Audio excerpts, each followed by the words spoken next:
Bom dia, senhoras e senhores. Sejam bem-vindos à videoconferência da SIM para a discussão dos resultados referentes ao terceiro trimestre de 2024. Esta videoconferência está sendo gravada e o replay poderá ser acessado no site da companhia, ri.sim.com.br. A apresentação também estará disponível para download. Informamos que todos os participantes estarão apenas assistindo à videoconferência durante a apresentação e, em seguida, iniciaremos a sessão de perguntas e respostas, quando mais instruções serão fornecidas. Antes de prosseguir, aproveito para reforçar que as declarações prospectivas têm como base as crenças e suposições da administração da SIM e as informações atuais disponíveis para a companhia. Essas declarações podem envolver riscos e incertezas, tendo em vista que dizem respeito a eventos futuros e, portanto, dependem de circunstâncias que podem ou não ocorrer. Investidores, analistas e jornalistas devem levar em conta que eventos relacionados ao ambiente macroeconômico, ao segmento e a outros fatores podem fazer com que os resultados sejam materialmente diferentes daqueles expressados nas respectivas declarações prospectivas. Estão presentes nessa videoconferência o senhor Tiago Muramatsu, diretor-presidente da SIM, e o senhor Hector Leitão, diretor financeiro e de relações com investidores da companhia. Gostaria agora de passar a palavra ao senhor Tiago Muramatsu, que dará início à apresentação. Por favor, Tiago, pode prosseguir. Bom dia a todos, obrigado por participar aí da nossa teleconferência. Para iniciar, a gente vai aqui para as realizações do terceiro TRI, né? Foi um TRI com menos atividade de negócio, mas também teve algumas atividades internas aqui importantes a gente compartilhar com vocês. Começando pelo pré-pagamento da 13ª debênture, que foi algo que a gente já tinha dito que ia fazer, né? Um pouco de redução da alavancagem com o caixa recebido da transação da venda parcial dos nossos shoppings. Então, a gente pré-pagou aqui a segunda série no valor total de 160 milhões e 700. E a gente fez em setembro a distribuição aí de 440 milhões em dividendos, já considerando o lucro da operação que a gente fez aí da venda parcial dos shoppings. Pós aqui o fechamento desse terceiro trimestre, a gente aprovou a redução de capital em 560 milhões, então vai perfazer aí um total entre dividendos e redução de capital, a gente vai devolver para os acionistas aí R$ 1 bilhão. Além disso, a gente anunciou agora, no final de outubro, a conclusão aqui, a assinatura da venda do Brasília Machado, é algo que a gente tinha anunciado já no segundo trimestre, e a gente concluiu agora a assinatura dessa transação, uma transação de 32 milhões e meio, em que a gente está vendendo um edifício, a nossa participação num edifício classe B, aí que estava com quase 100% de vacância. Aqui demonstrando um pouco aqui do fluxo da transação que a gente concluiu em junho, né? Então, a gente recebeu até o fechamento 941 milhões, sendo que parte disso, 300 milhões foi sinal e o restante foi o pagamento aí na data do fechamento. Como impostos e despesas dessa transação, a gente gastou aproximadamente 70 milhões de reais, e a gente tem mais duas parcelas a receber, uma de 359 que será paga em dezembro de 24 e uma de 550 que será paga em dezembro de 25. Ambas parcelas são corrigidas por CDI. E aqui, voltando aqui, como eu já tinha dito, né, da distribuição de valores aos acionistas, né, devolução aqui de valores, a gente já distribuiu 440 milhões em dividendo no dia 2 de setembro, e a gente tem uma redução de capital que a gente ainda está no prazo de oposição dos credores, né, que se finaliza em dezembro, daqui acho que 2 ou 3 semanas, com a data de pagamento prevista aí até o final desse ano. E aí mostrando um pouco também do trabalho que a gente fez de ROE, né, o retorno sobre o equity, nesses últimos 12 meses, deu um retorno de quase 30%, e foi um dos melhores retornos aí que a gente tem na Bolsa de Valores nesses últimos 12 meses, né, com duas distribuições de dividendo e redução de capital aí com yields acima de 50, com dividend yields acima de 50%. Entrando agora um pouquinho no operacional, começando pelos shoppings, A gente finalizou o trimestre aí com uma taxa de ocupação de 93,4. Tem um impacto grande aqui de uma vacância no Gran Plaza, que ela é bem relevante, mas a gente já está em discussão de minuta no próximo trimestre. Muito provavelmente a gente já vai ver esse número mais próximo aí do que estava no terceiro TRI de 23. De ocupação financeira, por outro lado, né, como a área que está vaga é uma área grande e aí com aluguel por metro quadrado inferior a uma loja satélite padrão, a gente finalizou com uma ocupação financeira aí de 95%, e aí a expectativa também com a assinatura desse contrato é que a gente aí consiga ultrapassar esses 95% de ocupação no nossos shoppings. Falando um pouquinho de venda, né, e mostrando aqui um pouco da composição de venda, a gente terminou o trimestre com um total de 724 milhões em vendas, é um crescimento em cima do terceiro TRI de 23 de 4,2%, sendo que disso metade praticamente foi de substituições de loja, né? Então aí mostrando um pouco do que a gente tem feito, o trabalho de qualificação do nosso mix de uma forma geral. E teve 20 milhões aí, que foi um crescimento de vendas de mesma loja, que significou o crescimento nesse trimestre de 3,2%. Em contrapartida, os aluguéis de mesmas lojas, a gente subiu aí, saiu de um crescimento quase zero do segundo TRI de 24 para um crescimento de 2,7% no terceiro TRI. Olhando um pouco para edifícios, e aqui já desconsiderando, né, eu falei aqui da transação do Brasílio Machado, a gente finalizou o trimestre com ele, mas agora a gente já concluiu aqui a venda, a gente finaliza com 93,2%, né, dado que a vacância dele era bem representativa, ele é quase 100% vago, né, então, considerando esse ativo dentro do nosso portfólio, quase 83%, quando a gente expurga o efeito dele do nosso portfólio, a gente vai para 93,2%, e com uma ocupação financeira aí também um pouco mais alta, em 84%. E para finalizar aqui a parte operacional, né, a gente tem aí o nosso galpão CLD que está ainda com um desenvolvimento parcialmente concluído, né, então com a primeira fase entregue. Essa primeira fase aí, a gente está com uma ocupação física de 72%, assim que finalizou o trimestre, mas de lá para cá a gente já tem três negociações já em discussão de minuta que vão ser suficientes aí para a gente conseguir finalizar o ano com 100% de ocupação desse ativo.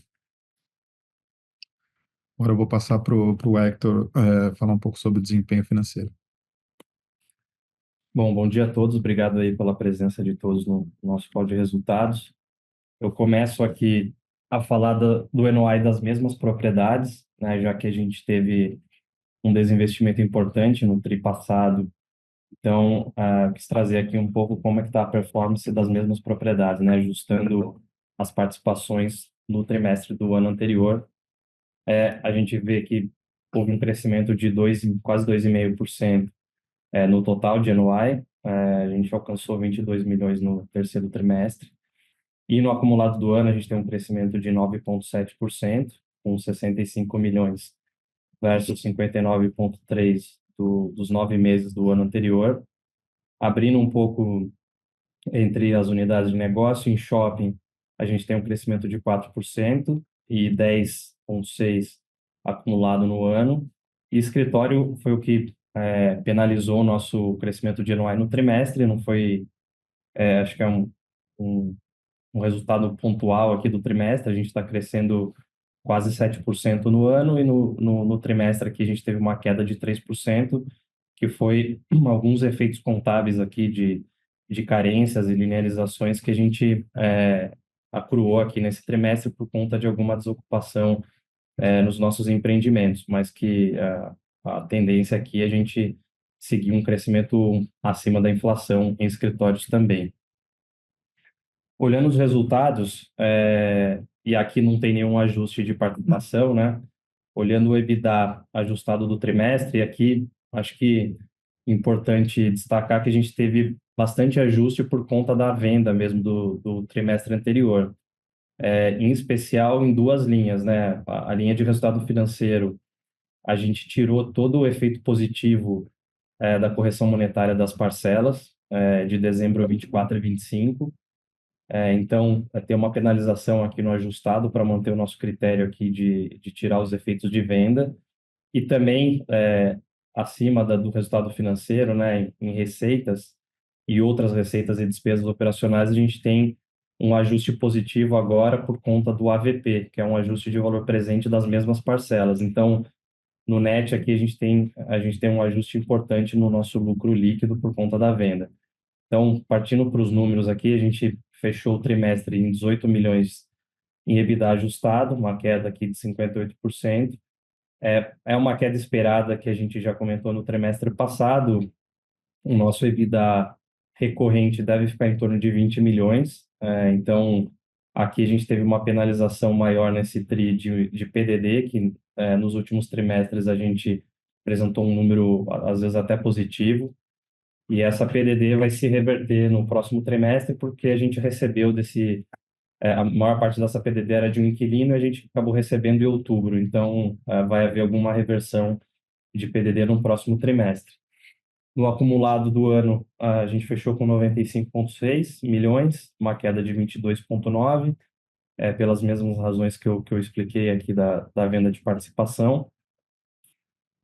Falando de lucro, a gente teve um crescimento de 10% em relação ao TRI anterior, fechamos com 6 milhões, e aqui, apesar dos ajustes, o resultado financeiro foi bem superior que o ano passado, por conta do caixa líquido positivo em boa parte do trimestre, né? E pós-distribuição de dividendo, a gente ficou com uma dívida líquida de 300 milhões, que também é inferior ao que a gente vinha apresentando no ano anterior.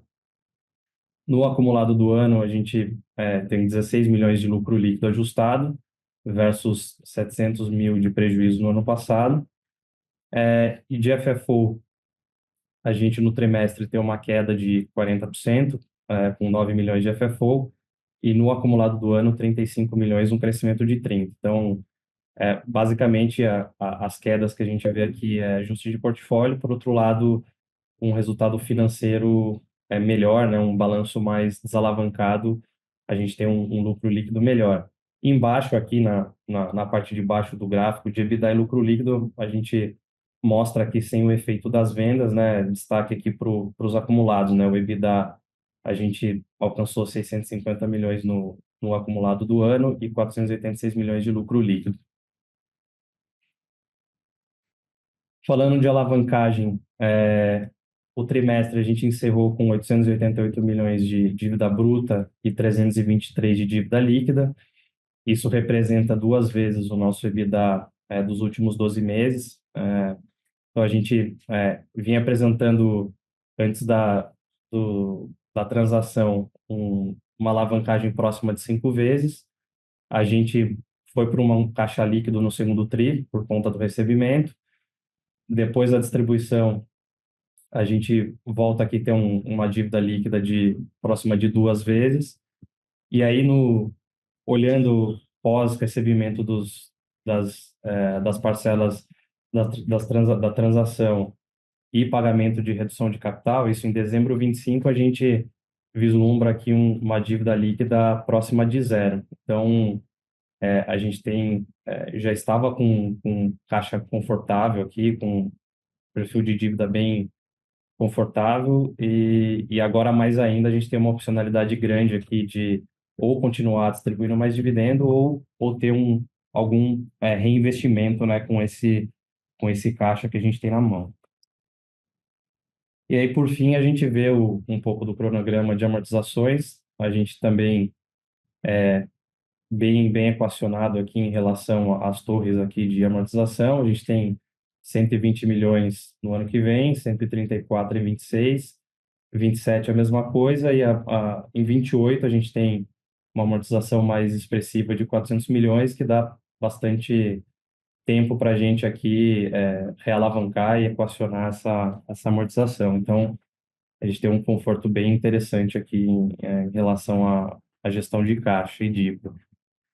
E aí de indexadores, a gente tem praticamente meio a meio dívida em CDI e em PCA, né, com um custo bem interessante, um spread de 1,3 em CDI e de 6,5 de PCA. E da minha parte eu encerro aqui, vamos para as perguntas e respostas. Iniciaremos agora a sessão de perguntas e respostas para investidores e analistas. Caso deseje fazer alguma pergunta, por favor, pressione o botão Levantar a mão. Se a sua pergunta for respondida, você pode sair da fila clicando em Abaixar a mão. Caso deseje fazer uma pergunta por escrito, por favor, digite sua pergunta no campo Q&A, seguido de seu nome e sua companhia. Nossa primeira pergunta vem do senhor Elvis Credendio, do BTG Pactual. Por favor, Elvis, pode prosseguir, seu microfone já está liberado. Bom dia, pessoal. Uma pergunta só aqui do meu lado, né, sobre a alocação de capital. Você tem um movimento grande agora, né, de retorno de capital para os acionistas, com a redução de capital aprovada, né? Mas a alavancagem da companhia parece ficar ainda baixa, mesmo após essa redução de capital, os recebimentos relacionados à vendas de ativos, né?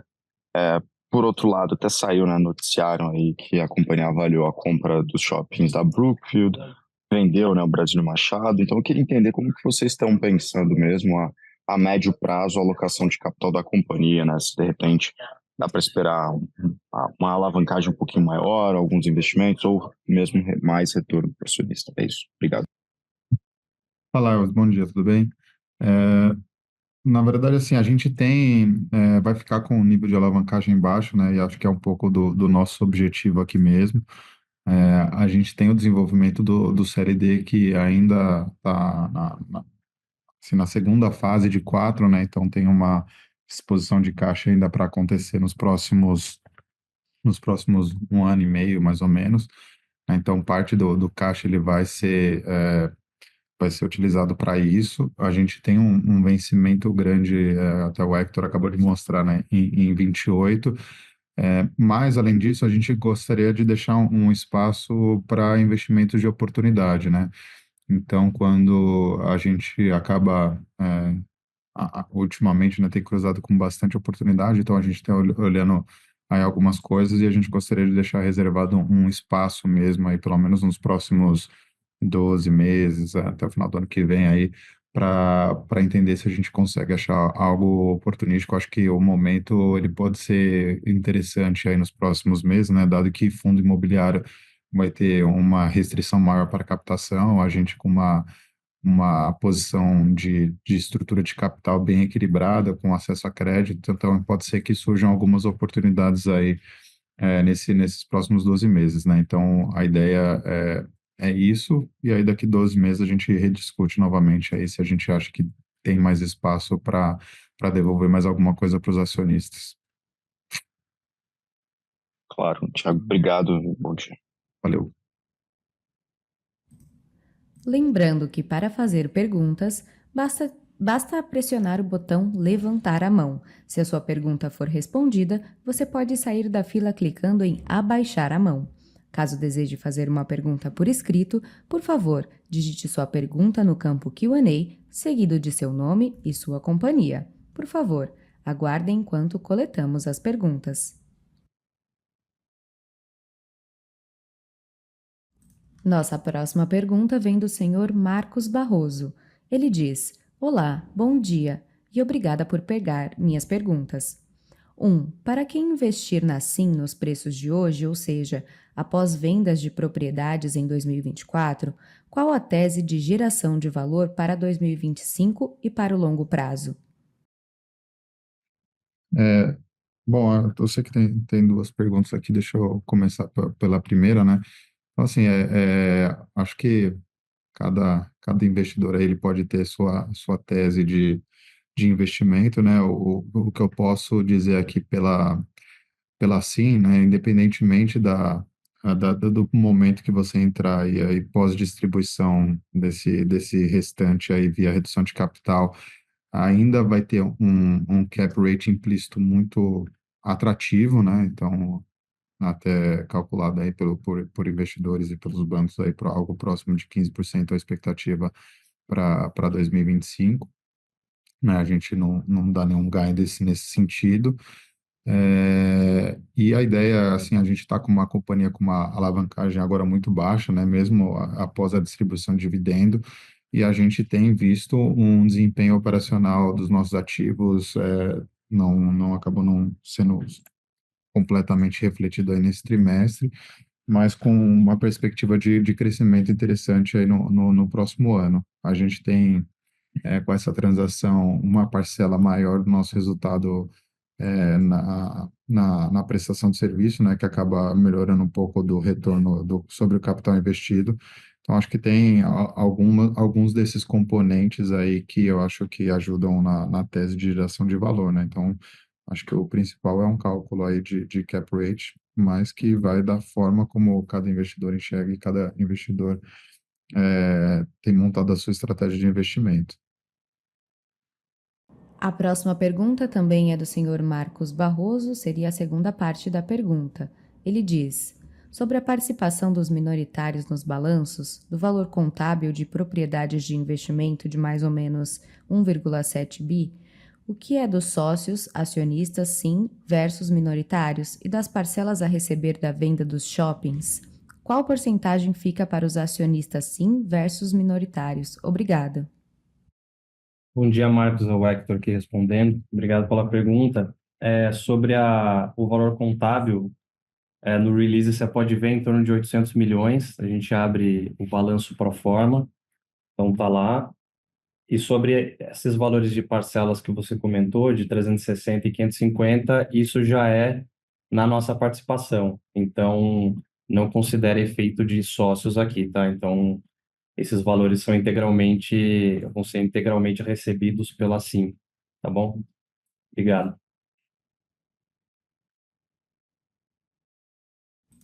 Lembrando que para fazer perguntas, basta pressionar o botão levantar a mão. Se a sua pergunta for respondida, você pode sair da fila clicando em abaixar a mão. Caso deseje fazer uma pergunta por escrito, por favor, digite sua pergunta no campo Q&A, seguido de seu nome e sua companhia.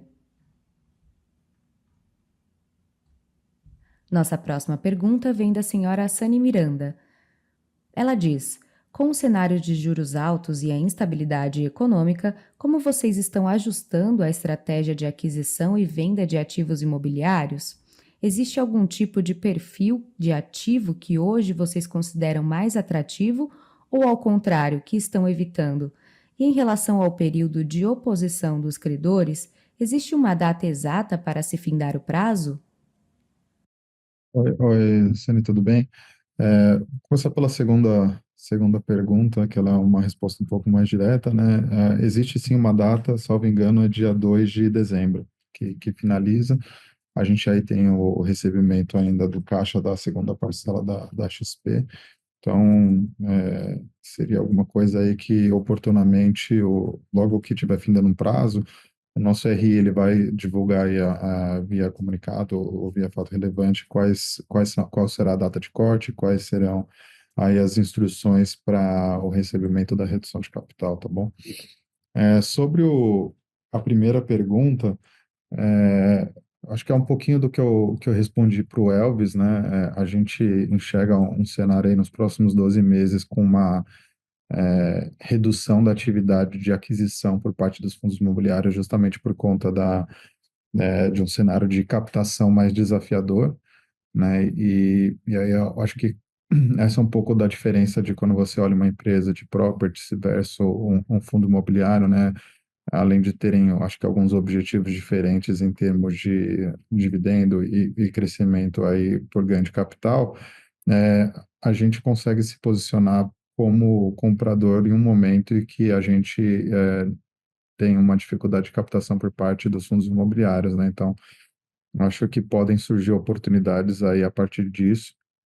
Não tem nenhum tipo de ativo especificamente que a gente busca ou que a gente evita. Eu acho que um pouco do nosso trabalho aqui é fazer uma avaliação de oportunidade a oportunidade, né? Entendendo aí quais são os potenciais upsides em cada uma das classes de ativo em que a gente atua, né? Então, a gente tem olhado e tem buscado oportunidades de investimento onde a gente acha que existe uma possibilidade aí de ganho para os nossos acionistas. E até falando um pouco aqui de desinvestimento, é algo também que a gente fez bastante nos últimos anos e eu acho que a gente fez de uma forma muito bem executada, muito bem sucedida, né? Buscando sempre um valor muito próximo do que a gente acredita e, eventualmente, a gente pode ter aí algum ou outro movimento de desinvestimento, nada, acho que nada muito relevante, mas é sempre também aí nessa busca de oportunidade de encontrar alguma coisa que faça sentido aqui para os nossos acionistas, né, para vocês de uma forma geral. É isso. Obrigado. Nossa próxima pergunta vem do senhor Reinaldo Francisco. Ele diz: Parabéns pelos resultados. Poderiam atualizar a situação das obras no Cidade de São Paulo? Essa pergunta também responde à pergunta do senhor Eduardo Salma. É, Oi, Reinaldo e Eduardo. A gente, um update aí dessa obra, né? A gente ainda não iniciou. Essa obra ela está sendo feita numa área do shopping que é em conjunto com um outro condômino. Então a gente está aí trabalhando na parte burocrática para conseguir avançar com essa obra, né? Mas por enquanto a gente não tem aí uma data para início da construção da expansão. É, Acho que a gente viu aqui que tem mais uma pergunta em relação a BL aqui que o pessoal de RI vai responder diretamente para você. Obrigado. Lembrando que para fazer perguntas, basta utilizar o botão Levantar a mão. Se a sua pergunta for respondida, você pode sair da fila clicando em Abaixar a mão. Caso deseje fazer uma pergunta por escrito, por favor, digite sua pergunta no campo Q&A, seguido de seu nome e sua companhia. Nossa próxima pergunta vem do senhor Eduardo Grangeiro. Por favor, Eduardo, pode prosseguir. Bom dia, pessoal. Obrigado pela oportunidade. Parabéns pelos resultados.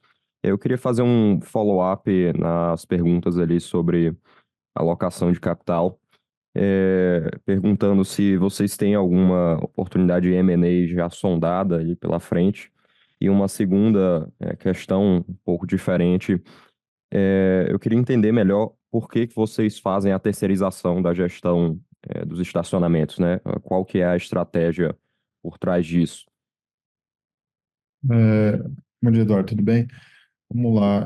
A gente, assim, a gente tem uma relação muito boa com boa parte dos bancos, fundos imobiliários, né, e detentores de propriedades. Então, é, a gente, assim, tem um funil bem grande de oportunidades que aparecem para a gente. Então, a gente está constantemente analisando teses de investimento, né? E a gente tem isso aí como nosso dia a dia. Então, sempre tem alguma coisa em análise, mas eu acho que no curto prazo, nos próximos 2 meses, aí não tem nada que a gente vislumbre com encaminhado para ser concluído, né? Então temos análise e discussões, mas nada avançado, somente coisas do dia a dia. E em relação à sua segunda pergunta, né, a empresa que faz a gestão dos nossos estacionamentos é a Park Place e ela é 100% detida por nós. Então, ela só não tem o nosso nome, mas é uma empresa nossa que faz a gestão dos estacionamentos. Ah, tá, entendi. Muito obrigado, senhor Thiago. Ah,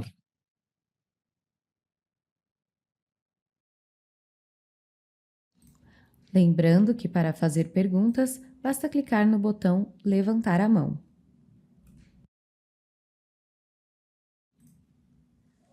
Não havendo mais perguntas, a sessão de perguntas e respostas está encerrada. Gostaríamos de passar a palavra ao senhor Tiago Muramatsu para que faça as considerações finais da companhia. eu acho que a gente acabou passando aqui por bastante coisa, não só de fatos aí do terceiro trimestre, mas a gente passou aí bastante sobre um pouco de perspectivas que a gente tem, tanto do lado operacional, o lado de alocação de capital, o lado de M&A.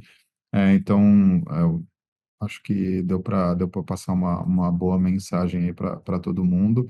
E só lembrando que quaisquer dúvidas adicionais aí, o nosso time de RI está à disposição. Obrigado, bom dia a todos. A videoconferência da SIM está encerrada. Agradecemos a participação de todos e tenham uma boa tarde.